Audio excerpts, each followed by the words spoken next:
We've been talking a bunch about recently about these streaming services getting ready to offer paid tier levels that include commercials. So you can pay, I'm just going to make up some numbers here. You can pay $15 a month for commercial free, or you can pay $9.99 a month and have some commercials. And we've talked about that on the show quite a bit because Disney Plus is looking at doing it. Netflix is looking at doing it. Obviously, Hulu has been doing it for a long time. Peacock already does it.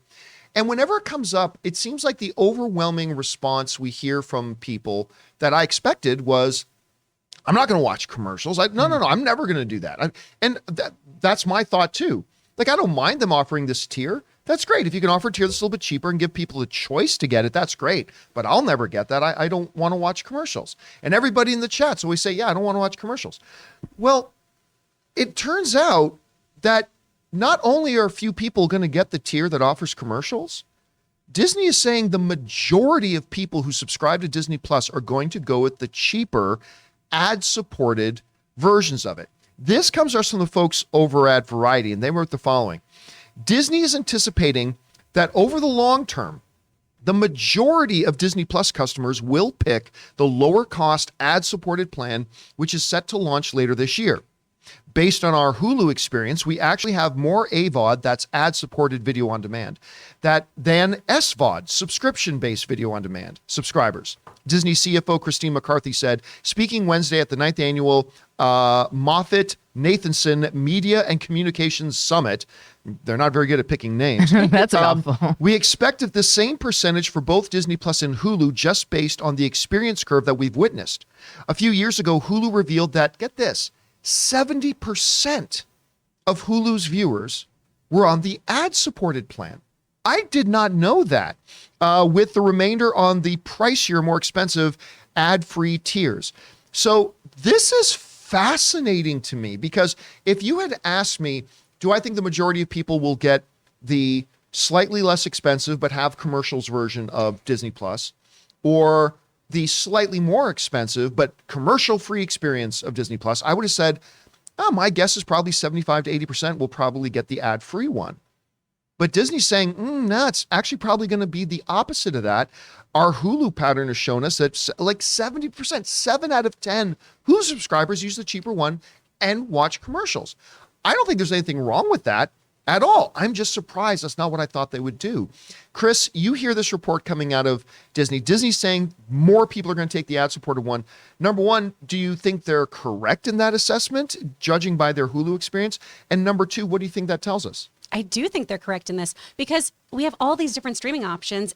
If you are looking at nickel and diming your budget, taking that slightly cheaper option is going to add up over time. I am cheap as hell. I am definitely going to opt for this. One, because I like to save my money, right? I'm very, very cheap. I'm very, very poor. But also, just the actor bonus of I get to, one, do my research. If you want to be in commercials, you got to see them, right? I need to know the current climate. And two, I get to support my friends when they're in them and be like, oh my gosh, let me take pictures and post on Instagram and see how great you're doing.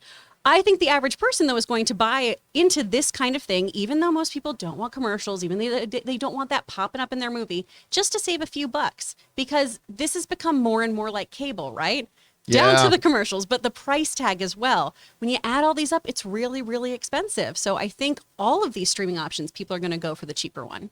Aaron, you see this report. Let me ask you, when you and Tom are at home, do you guys have, for whichever of the streaming services you have, do you guys have the ad-free tiers? Do you use the ad-based tiers? What do you think this tells us about viewers in the streaming services? So for Hulu, we have the ad one, but also on Hulu, and this is what's interesting is I'm thinking about the types of shows that we watch on our different platforms, because with Hulu, a lot of the shows that we would watch were shows that are, network shows, half-hour sitcoms, procedurals, whatever. We would go and watch those on Hulu, and I expect there to be commercials. It's sort of the broadcast type programming. I'm just maybe ingrained. My mind is set that I'm going to expect to see commercials, so it's not as jarring. Whereas when I'm watching something like WandaVision, for example, I don't expect to see a commercial. And what I'm looking at this from a writer's perspective,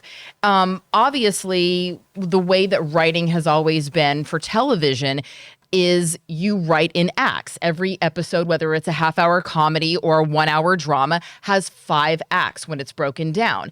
And those acts are created to have a commercial break. Right. But as we've moved into a streaming sort of into the streaming way of viewing, writers are not beholden to those act breaks because there are not commercial breaks. We don't need to sell toilet paper. And so the writing style has actually evolved for these streaming platforms. And so it makes me wonder, okay, well then how is that going to work? Because you're not going to, you can't just go, okay, we know there's going to be an act break at about the 5.5-minute mark. So we're going to insert our paper towel commercial here. And I've already seen people in the chat saying, well, I hope that they don't interrupt it mid-sentence.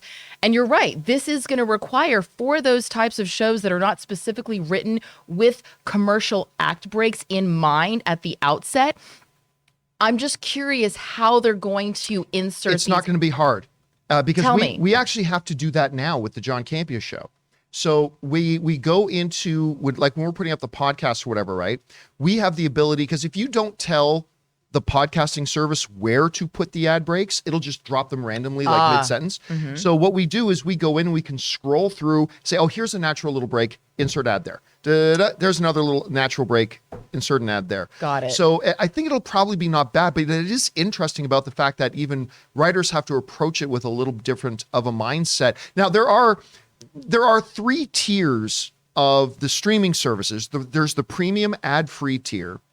There's the cheaper ad-based tier. And then for Ray Ora, there's the John Campea tier. Because Ray just comes over to my house and loads up whatever streaming he wants to watch at the time. And guys, the question is for you. Who you calling cheap, Chris? That's true. That's true. You got me beat. Question is for you guys. What do you think about this? Do you think Disney's right in saying that the majority of people are going to sign up for like maybe $4 or $5 cheaper, but with commercials in their stuff? Does that surprise you? Does it not? Whatever your guys' thoughts are, jump down into the comment section below and leave those thoughts there. We want to take a moment and thank a sponsor of today's video, ExpressVPN. So guys, if you've been listening to or following me for any period of time, you guys know that one of my big concerns is often online privacy. And that's why I use ExpressVPN. Now, I know what a lot of you guys are probably thinking. You're thinking, well, why don't you just use incognito mode? Well, let me tell you something. Incognito mode does not hide your activity.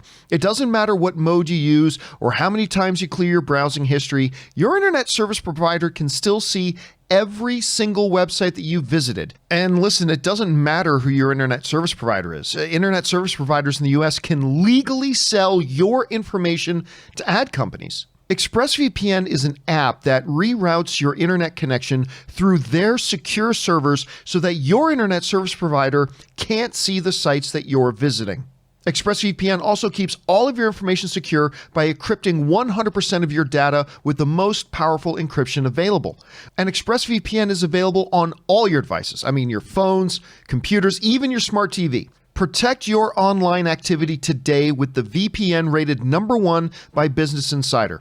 Visit my exclusive link, expressvpn.com/Campea, and you can get an extra 3 months free on a 1-year package. That's expressvpn.com/Campea. expressvpn.com/Campea to learn more.